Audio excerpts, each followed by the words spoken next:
Hi guys, and welcome to my first sit down video. I hope you like it. I hope that you'll find it interesting and perhaps you'll get some of the books. So this video will be about the books that I read this year. I read altogether of 9 books, which you can see here. Now, I do work full-time as an architect, so I don't have the luxury of reading every single day all day long. That's why my pace might be slower than some of yours. Nonetheless, I think any amount of books or any number of books that you read at any time is useful and helps you relax and is really good for your mental health. So without any further ado, let's get on to the video. I made myself a little list on my phone here just so I can talk you through the books as we go through them. So let's get started. I'm gonna start off with Thursday Murder Club. This is the second book of a series that I read. I read this one this year, I read the first one last year. So I'll start each book with a blurb and then I'll tell you my thoughts and my rating for them all. Elizabeth has received a letter from an old colleague, a man with whom she has a very long history. He is being haunted and he needs her help. His story involves stolen diamonds, a violent mobster, and a very big mistake. As bodies start piling up, Elizabeth enlists Joyce, Ibrahim, and Ron in the hunt for a killer. And if they find the diamonds too, well, wouldn't that be a bonus? But this time they're up against a ruthless murderer who wouldn't bat an eyelid at knocking off 4 septuagenarians. Well, I definitely butchered that one. Can the Thursday Murder Club find the killer and the diamonds before the killer finds them? So the whole series is basically about a bunch of seniors living in a posh care home in England, and it's like a murder mystery kind of series. I think it's written really well. Richard Osman has a very witty language in that series. It's a very easy read, very entertaining, and I like to think of it as very English as well. It's got a lot of references that English people definitely will find familiar, and quite witty as well. So my rating for that was 4.5 even, out of 5. Yeah, all in all, a very, very good book. My favourite characters of that book will be Ron and Joyce, who are... Joyce is unintentionally funny, which is just brilliant, and Ron is the one that always likes to stir up trouble. Very enjoyable. Next one on my pile here is Really Good Actually by Monica Heisey. Now, this is a book about a woman in the late 20s that is going through a divorce, which, you know, is not an unheard of story, although it does seem quite young to be going through a big life event like that. So again, I'll read you the blurb. Maggie's marriage has ended just 608 days after it started, but she's fine. She's doing really good, actually. Sure, she's alone for the first time in her life, can't afford her rent, and her obscure PhD is going nowhere. But at the age of 29, Maggie's determined to embrace her new status as a surprisingly young divorcee. Soon, she's taking up sadness hobbies, getting back on there sex-wise, and oversharing in the group chat. As Maggie throws herself headlong into the chaos of her first year of divorce, she finds herself questioning everything, including why do we still get married? Did I fail before I even got married? And how many 4am delivery burgers do I need to eat until I'm happy? Laugh out loud funny, razor sharp and painfully relatable, Really Good Actually, is an irresistible debut novel about the uncertainties of modern love, friendship and happiness from a stunning new voice in fiction, Monica Heisey. Not sure about laughing out loud bit. It's definitely relatable. If you ever have gone through a breakup, not necessarily a divorce, or maybe you have gone through a divorce, sadly. This is a very relatable book. It's written in a very relatable language. Basically, it describes Maggie going through the 3 phases of a post-breakup, post-divorce grieving. First one is the really deep sadness and kind of depressive states where we don't want to do anything, we neglect our friends, ourselves, our jobs, and basically everything's going wrong. The second one is, as it said in the blurb there, getting out there sexually for Maggie. She just loses all control and goes out there, has numerous one-night stands, and she kind of loses herself in that, actually.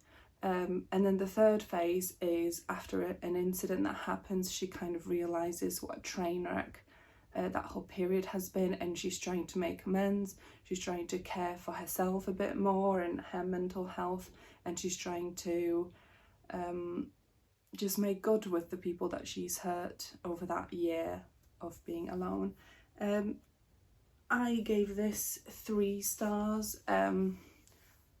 The character herself was a little bit irritating, just in terms of you kind of wanted her to push, or you kind of wanted her to shake her and say, come on, just get over it, just get hold of yourself, stop hurting the people. But at the same time, you can understand why she was behaving the way she was. So 3 stars from me on that one. Then just checking here with my list, we have Before the Coffee Gets Cold. Now this is a Polish edition, so ignore the title in Polish. This is, I just realised I can't read the blurb for that. I'll post it on the screen. This one's in Polish, so you can't translate it quickly enough. Basically, this is about a cafe where you can go in and have a cup of coffee, and you can transport yourself into the past, and your time is limited by how fast the coffee cools down. So you have to return to the today's day of your life before the coffee gets cold, or otherwise you'll be stuck in the past forever.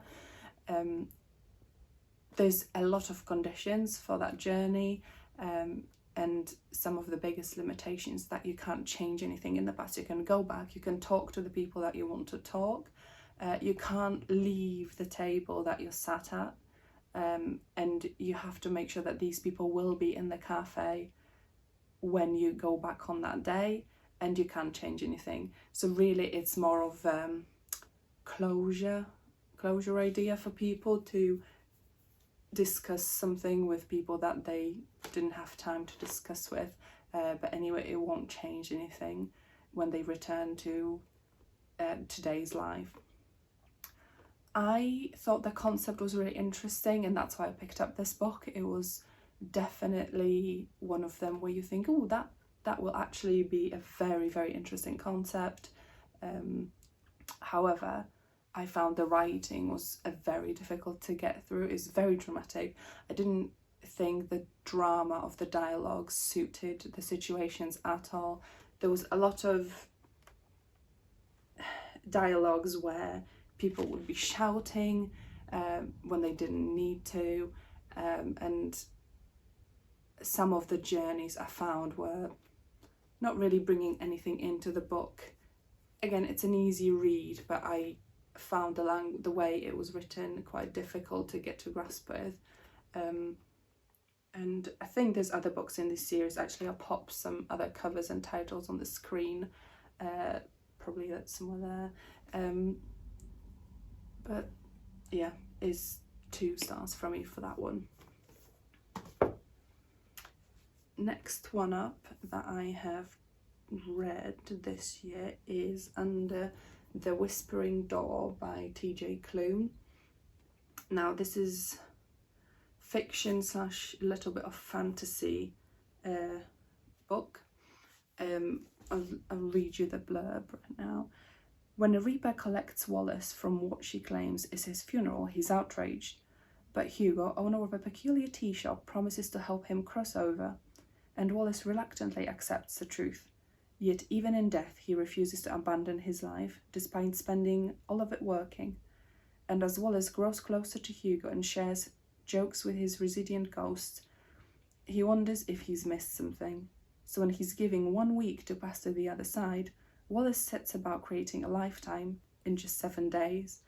Now, I really liked V.E. Schwab's little praise here that says, I loved it, like being wrapped in a big gay blanket. I think that kind of sums up more the ending of the book than the rest of it. This one I was a bit torn about. I think I gave it 3.5 stars. The beginning of it is very witty. Actually, when I was in the bookshop, I read the first page and I was laughing out loud, so I found that was really funny, and I thought that kind of language would continue throughout the book. So after the beginning, the middle was a bit boring. I didn't really think it brought much into the story, and then the ending I loved. It was like being wrapped in a gay blanket. It was very warm, very heartwarming. I never cry, but I almost did with this book.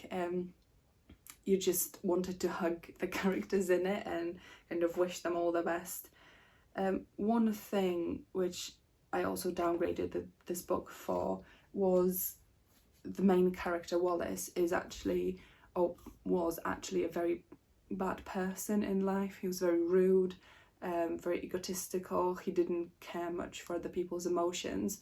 And when he dies, the author kind of focuses more on the journey of him after the death and how much he's changed, and kind of discards him as a person that was before his death. And I thought that was kind of a big leap in the book, in terms of how he was before he died and how he was after he died, and the fact that the characters seem to have drawn a line of Wallace before his death and Wallace after his death, which I felt like could have used maybe a bridge or something, rather than just discarding everything he was and how really nasty he was before he died, and then just praise him as this amazing human being, or rather a ghost, after he died. So yeah, 3.5 stars from me. Yep. Moving on, I've got the Stephen King Fairytale. Again, please excuse, it's the Polish title on this, and again I can't read you the blurb. This is a modern fairy tale fiction / fantasy book. I didn't actually know Stephen King writes anything apart from quite grim and scary stories, so this was a pleasant surprise to read. It's about a boy whose dad is an alcoholic, or rather was an alcoholic, and then kind of comes out of the addiction. And the boy during his dad's periods wasn't great. He was wreaking a lot of havoc. He was quite mean to people, and then he takes on the book isn't religious, but he takes on a pact with God, saying that if he lets his dad quit alcohol, he will then become good. So that happens, and he actually hears a dog crying at the back of a house that's considered quite scary and unapproachable by others. He goes around and finds an old man with a broken leg. Basically, the whole story is that he then takes care of the man as a good deed to pay off the debt to God. And actually, he discovers a well in the man's shed that brings him down into a different world, which is the Fairytale Kingdom, where one of the bad princes took over as a monster and is ruling it and basically making everything in that world die. And this boy is trying to save the kingdom. He doesn't set out to do that, but then kind of as the story goes along, he becomes this heroic character that then tries to save everyone in that world. It's a very upbeat writing, so it's you never get really bored with it, but if you're not into kind of princesses and princes and saviors, then it's probably not for you. I really enjoyed it. I gave it 4 stars. I thought it was really good. So the next 2 books that I have here on my pile are actually by Polish authors. The first one is Swimming in the Dark by Tomasz Jedrowski. This book is set in during PRL in Poland, which is height of socialist regime in my country. I'll read you the blurb for this now. Poland, 1980. Shy, anxious Ludwig has been sent along with the rest of the university class to an agricultural camp. Here he meets Janusz, and together they spend a dreamlike summer falling in love. But with summer over, the two are sent back to Warsaw, confronted by the scrutiny, intolerance and corruption of life under the party. Ludwig and Janusz must decide how they will survive, and in their different choices find themselves torn apart. The book tackles the notions of homosexualism in Poland, and especially in that period where it wasn't acceptable at all. Poland has still a lot to catch up on in that area. However, the book was amazing. This was my only 5-star read this year. It talks about 2 boys that meet on a kind of obligatory farming camps where they have to help gather the beetroots for the village. They meet there, and they kind of, following the camp, they go on a solo adventure, and I wouldn't say they become a couple, but they get intimate and they fall in love with each other, and then it all is confronted with reality when they have to go back to live in the city, and the reality and how the 2 of them approach the regime differently, and what a ravine that can drive through a relationship. So again, incredible book. I would recommend it to anyone, even if you're not Polish and you're not very familiar with socialism in Poland. It's explained really well. You kind of get a glimpse into how bad it was and how difficult it was for people to live in that era, and actually a lot of these things that the author comments on in the book are still kind of, well, they became more of whispers right now, but are still kind of present in today's Poland. So I would really recommend it. 5 stars from me, like I said. The next one is Drive Your Plow Over the Bones of the Dead by Olga Tokarczuk. Now, I believe she's an award-winning author, a Polish author. I can read you the blurb for this. In a remote Polish village, Janina Duszejko, an eccentric woman in her 60s, recounts the events surrounding the disappearance of her 2 dogs. She is reclusive, preferring the company of animals to people. She's unconventional. Sounds like me. Sounds like me with preferring animals to humans. Believing in the stars, and she is fond of the poetry of William Blake, from whose work the title of the book is taken. When members of a local hunting club are found murdered, Duszejko becomes involved in the investigation.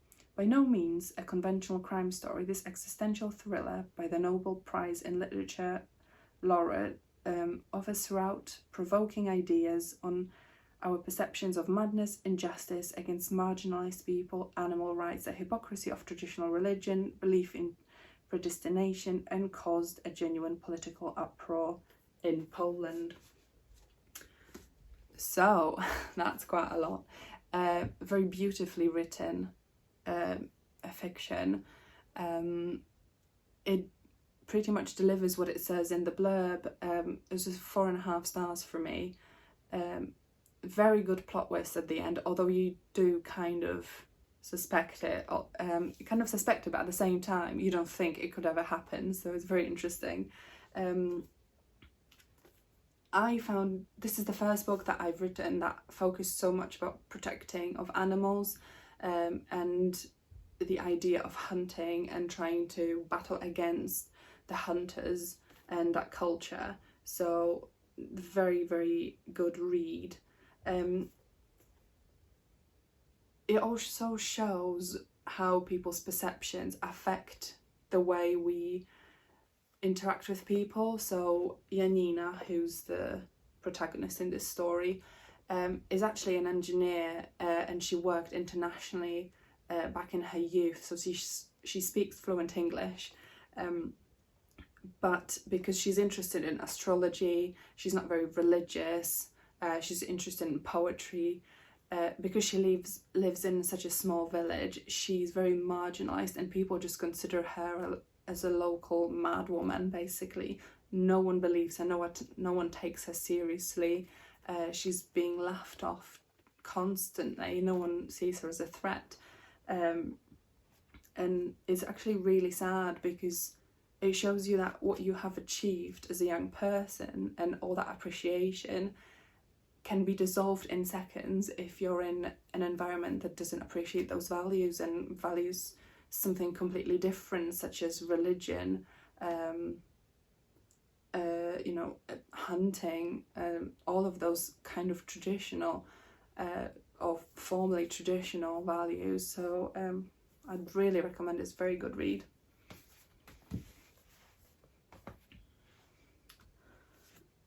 Second to last book was my Dark Vanessa. Now, if you have read Lolita by Nabokov, you will probably have a very good idea what this book might be about. Vanessa Y was 15 years old when she first had sex with her English teacher. Now the teacher, Jacob Strain, has been accused of sexual abuse by another former student, and a journalist has asked Vanessa to contribute to the story about him. But no one seems to understand that what Vanessa and Strain had together wasn't abuse, it was love. A lot. This book is a lot. In my notes I have put down disturbing. This is the kind of book that while you're reading it, you feel like you shouldn't be reading it, and that it almost feels like a crime. Again, if you read Lolita, you'll probably have similar feelings when you were reading. The way the author describes the events in the books is genius, I think. So when you're reading the intimate parts of the story, you forget that the protagonist is a child, and then soon after the scene ceases, after the description finishes, the author then goes back to kind of bring your attention back to it straight away, and then they'll say something like the child or the 15-year-old, that straight away makes you completely change your feelings towards what you've just read, and it's almost like a slap in the face, where it's very abrupt. It's a very, very interesting way of writing. So this story is about a 15-year-old girl that has been groomed by her teacher back when she was at school. However, she then gets expelled from that school. However, they remain in contact for years and years, until her 30s. And the most disturbing thing probably about the whole thing is how Vanessa defends Jacob. So she refuses to call it abuse, she refuses to call it grooming, she never describes him as a paedophile, although some of her thoughts you can kind of gauge that she actually resents him for what happened, but she can't get to grips with and can't accept the pain of if she accepted that she actually was raped as a child, and that she was being abused for years and years. Very interesting read, very hard. I would put trigger warnings all over that book. So if you ever experience anything similar or are aware of people close to you experiencing similar thing, then I'd be very cautious to read that book. Nevertheless, a very good book describing how deep a trauma can touch a child and then stay with you for the rest of your life. The last book on my list today is Tender as the Flesh. I have only just finished this book yesterday, so it's still fresh in my mind. The blurb: if everyone was eating human meat, would you? Marcos is in the business of slaughtering humans, only no one calls them that.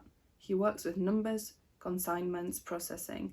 One day he's giving a specimen of the finest quality. He leaves her tied up in an outhouse, a problem to be disposed of later. But she haunts Marcus. Her trembling body and watchful gaze seem to understand, and soon he becomes tortured by what has been lost and what might still be saved. This is a book describing a dystopian world where animals catch a virus that is deadly to humans. Sounds familiar, right?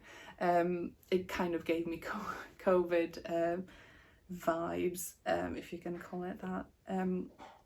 So animals get a virus that is deadly to humans. There's no cure for it, so basically almost all of the animals around human habitation, all of pets, are slaughtered, and the governments go on a journey to put this agenda forward that actually protein from plants isn't enough and humans need meat for survival, and thus they legalize cannibalism. So basically the author writes the book as if she went through a butchery or a slaughterhouse for animals, but then substituted the word animal or a pig or a cow with a human. So it's a very graphic novel. Everything's described in a lot of detail. Again, trigger warnings if you're very sensitive to those topics. I would be very careful to read that book. So basically these humans are being slaughtered and then consumed, and I think the book is drawing attention to our own dissonance about what we think is acceptable to eat and what we think is not acceptable to eat. I think the author missed the trick a little bit in drawing more attention to kind of what different groups of people perceive as acceptable. So for example, in the Western world, the idea of eating a dog isn't acceptable to most people and they will be repulsed by even the thought of it, whereas in Far East Asia, in some countries this is perfectly fine and it's part of a meal. So I think if you straight away have thoughts of this is disgusting, I would never do that. I'd give it another try. You might be surprised how quickly people can make that division between food and the live animal or a live human, so the product before the slaughter and the product after the slaughter. Yes, very interesting read, quite disturbing, and the ending is phenomenal. I have not expected it. You kind of view the whole thing through the eyes of the main protagonist, Marcos, and towards the end you just kind of change your whole opinion about him. So I would really recommend it. So that's it. That's my 9 books in 4 months, which I think is pretty good for someone who works full-time. Like I said, I'd recommend all of them apart from probably Before the Coffee Gets Cold. I wasn't impressed by that one at all. As I said, the concept's really good. The execution probably not my favourite. I hope you enjoyed the video. As I said, it's my first sit down video, so I hope you enjoyed it. I hope you'll get some recommendations and read some of the books. Please let me know down in the comments if you do, or if you're planning on reading any of them. Please also leave me any suggestions that you might have for this video. Give me any feedback, give me any suggestions for future videos, what you would like to see. I mainly do shorts about reading and DIY, so hopefully you'll find something interesting on my channel. Please don't forget to subscribe and give it a thumbs up if you enjoyed this video, and I'll see you back in my next one. Bye!